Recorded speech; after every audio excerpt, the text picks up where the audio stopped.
Tu crois peut-être que vouloir suffit, que désirer intensément une chose finira par la faire apparaître dans ta vie comme par enchantement. Mais la vérité est bien plus brutale. Ce que tu veux n'est pas toujours ce que tu es prêt à supporter. On t'a vendu l'idée que la visualisation, l'intention pure et les affirmations matinales étaient les seules clés du succès. Mais dans la sagesse stoïcienne, obtenir ce que l'on désire n'est jamais une affaire de chance ou de simple loi de l'attraction. C'est une guerre intérieure, une discipline invisible et un alignement radical entre ton identité, tes actes et ce que tu es prêt à perdre pour gagner. Si tu es fatigué de courir après des mirages qui s'évaporent dès que tu les approches, il est temps de briser l'illusion, car Marc Aurèle n'a jamais crié sur les toits pour obtenir l'empire, et Épictète, bien que né esclave, n'a jamais confondu le désir avec la dépendance. Ils ont compris que vouloir n'est pas une émotion, c'est une construction de l'âme, un acte de cohérence entre ta raison profonde, ton logos et ton action quotidienne. Là où le monde moderne te pousse à manifester par l'ego, le stoïcien revient à la racine même de la puissance, la maîtrise totale de soi.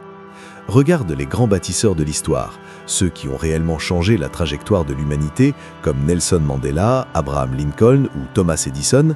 Ils n'ont pas obtenu ce qu'ils voulaient par un simple souhait formulé dans le confort, mais parce qu'ils sont devenus, au fil des épreuves, les seules personnes capables de porter le poids de leur vision. Mandela n'a pas seulement voulu la fin de l'apartheid, il a dû supporter 27 ans de silence, de murs de pierre et d'isolement pour transformer sa volonté en un diamant indestructible. C'est ici que la sagesse antique percute de plein fouet notre psychologie moderne superficielle.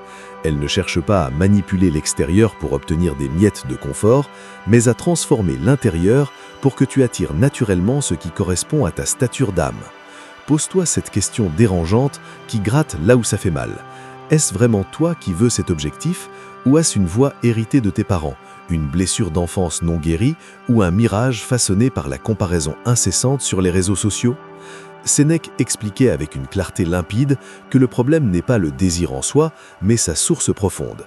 Si ton vouloir est contaminé par la peur du manque, par la colère ou par un besoin de validation externe, alors même la réussite la plus éclatante ne sera qu'une prison dorée. Le premier secret est d'opérer une véritable chirurgie de l'âme pour purifier l'intention, car la moindre distorsion dans ton vouloir engendrera inévitablement une déception amère dans ta réalité concrète. Tu penses peut-être que plus l'envie est brûlante et bruyante, plus tu es proche du but. Mais le stoïcien te répondra que le vrai vouloir ne crie pas, il ne pleure pas, il ne supplie pas les cieux.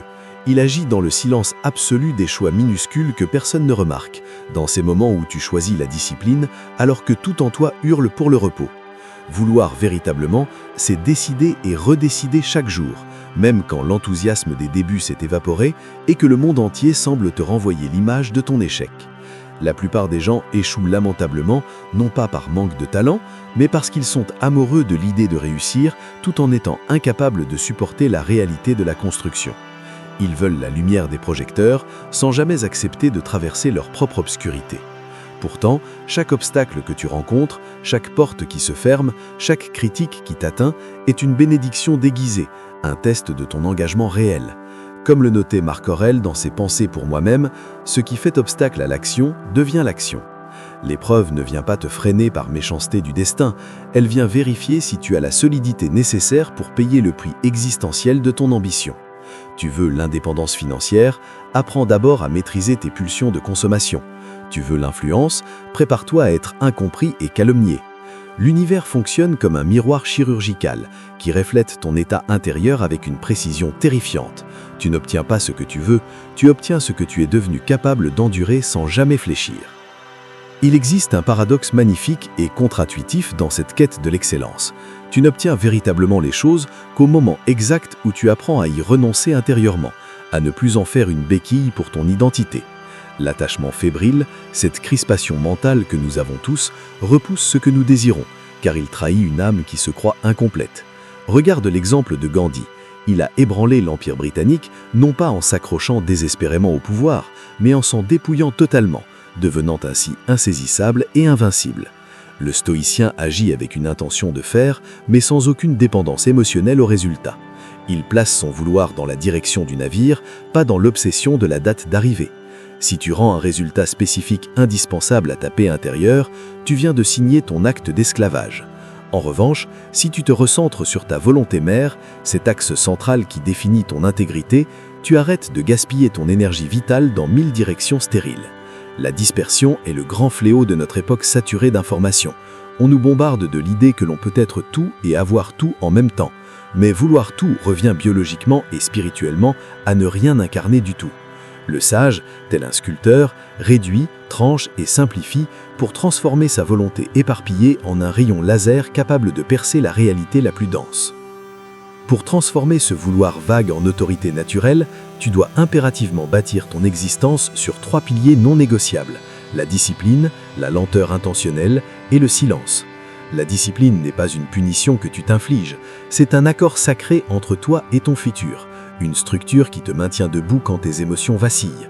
La lenteur, en elle, est un acte de rébellion héroïque dans un monde qui veut tout de suite. Elle te permet de construire des fondations en béton armé au lieu de simplement peindre sur du sable. Et le silence est ta forge secrète. Le stoïcien travaille dans l'ombre, il n'annonce pas ses projets sur les réseaux sociaux pour récolter des doses de dopamine bon marché, il les bâtit pierre par pierre. Le bruit distrait l'esprit et flatte l'ego, mais le silence rassemble les forces et élève la conscience. C'est dans ce calme radical que tu dois traquer tes propres incohérences. Si tes pensées intérieures disent une chose, que tes paroles publiques en disent une autre, et que tes actes quotidiens les contredisent toutes les deux, tu es en train d'annuler ton propre mouvement. L'univers ne répond pas aux prières de ta bouche, il répond à la vibration de ton alignement total. Un être unifié est un être magnétique, il ne force jamais les portes, il devient la clé que la serrure attendait. Le chemin du vouloir stoïcien demande aussi de comprendre que ton esprit est souvent une terre colonisée par des désirs qui ne sont pas les tiens. Nous vivons dans une illusion de choix alors que nous sommes souvent programmés par la publicité, les traumas familiaux ou le besoin de validation externe. Le stoïcien pratique le dépouillement du vouloir. Il interroge chaque envie avec une suspicion de détective. Est-ce que je veux cette voiture pour sa fonction ou pour le regard du voisin ? Est-ce que je veux cette promotion pour servir ou pour venger un sentiment d'infériorité ? En détruisant les désirs factices, tu libères une énergie phénoménale pour ce qui compte vraiment. C'est ce qu'a fait Steve Jobs en simplifiant radicalement sa vie et ses produits pour ne garder que l'essence de l'excellence. Ce processus est douloureux car il t'oblige à admettre que tu as couru après des ombres. Mais c'est le prix de la liberté réelle. Une fois ce nettoyage fait, ton vouloir devient pur, inattaquable et étrangement plus calme. Tu ne cherches plus à rattraper qui que ce soit, tu marches sur ton propre sentier avec une certitude tranquille qui effraie les indécis. Enfin, une fois que la vie commence à te répondre, une fois que les fruits de ton endurance apparaissent, l'épreuve change de visage mais reste tout aussi exigeante. Tu dois apprendre l'art de recevoir sans te perdre. La plupart des gens se perdent dans l'orgueil, l'arrogance ou l'avidité dès qu'ils goûtent au succès, oubliant que chaque obtention est une responsabilité supplémentaire. Le stoïcien reçoit les cadeaux du destin avec une gratitude immense, mais garde toujours à l'esprit leur caractère éphémère. Il pratique la préméditation des mots, se rappelant que ce qui a été donné peut être repris demain. Cette posture ne l'empêche pas de jouir de la vie, elle l'empêche d'en devenir l'esclave. Il remercie avant de demander, car il sait que la capacité de voir ce qui est déjà là est la plus grande des richesses. Si tu ne sais pas habiter avec dignité et gratitude ta situation actuelle, aussi modeste soit-elle, pourquoi le destin te confierait-il des empires ? La gratitude n'est pas un sentiment passif, c'est une stratégie de puissance qui stabilise ton âme et t'empêche de sombrer dans l'éternel mécontentement du toujours plus. Tu as maintenant entre les mains les clés d'une transformation qui dépasse de loin la simple réussite matérielle. Tu as la responsabilité de ne plus être un jouet entre les mains de tes impulsions ou des attentes sociales. Ne cours plus après des résultats. Deviens la personne pour qui ces résultats sont inévitables. Dresse-toi avec clarté, épure tes intentions, aligne tes actes sur tes valeurs les plus hautes et marche avec la patience d'une montagne. Le monde ne résiste pas longtemps à un être qui s'est totalement unifié. Ce que tu cherches te cherche aussi, mais il attend que tu sois assez solide pour ne pas t'effondrer sous le poids de ta propre victoire. Si tu ressens cet appel à la verticalité, si tu es prêt à abandonner l'esclavage du désir émotionnel pour la souveraineté de la volonté raisonnée, alors ton voyage commence ici et maintenant. Ne laisse pas ce message s'évaporer comme une simple vidéo de plus, faisant l'enclume à laquelle tu vas forger ta nouvelle destinée. Si cette sagesse a résonné au plus profond de toi, ne reste pas simple spectateur de ta propre évolution.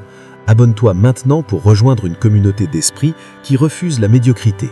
Laisse un commentaire avec le mot « aligné » pour affirmer ta volonté et partage cette vidéo à une personne qui a besoin de retrouver sa force intérieure. Ton engagement est le moteur qui permet à ces vérités de toucher ceux qui en ont le plus besoin. Serais-tu celui qui écoute et oublie ou celui qui se lève et incarne cette sagesse dès la nouvelle minute? Le temps ne t'appartient pas, mais la qualité de ta présence, elle, est ton seul domaine de liberté absolue. Choisis aujourd'hui de ne plus être une ombre amie les ombres, mais d'être cette lumière stoïcienne, calme, droite et inébranlable, qui transforme le plomb des épreuves en l'or de la sagesse éternelle. Deviens enfin celui qui n'a plus besoin de forcer le monde, parce que son être même est devenu la réponse.